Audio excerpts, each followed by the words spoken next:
Merci beaucoup, Monsieur le maire. Je ne doute pas que cette belle concorde en fin de conseil se poursuive dans la mesure où nous allons parler d'apaisement et de partage de l'espace public et de qualité des aménagements cyclables.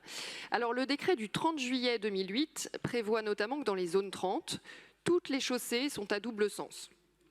Une part significative des aménagements cyclables de la capitale sont d'ailleurs le fait des contresens cyclables, puisqu'en 2019, c'était pas moins d'un tiers des aménagements qui étaient constitués en réalité de contresens cyclables. Alors, lorsque la ville de Paris a décidé en 2021 de la généralisation des 30 km/h dans la capitale, à l'exception de quelques axes structurants, cela a signifié la généralisation de fait des contresens cyclables.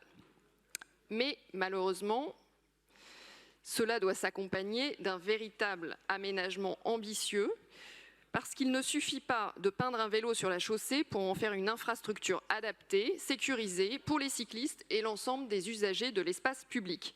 Alors, quelques exemples me viennent en tête.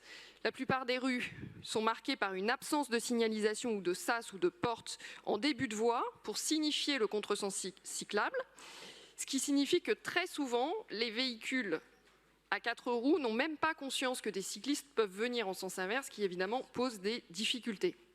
Il y a la question également du maintien du stationnement motorisé de part et d'autre, qui, alors même que la chaussée est insuffisamment large, rend les croisements extrêmement hypothétiques.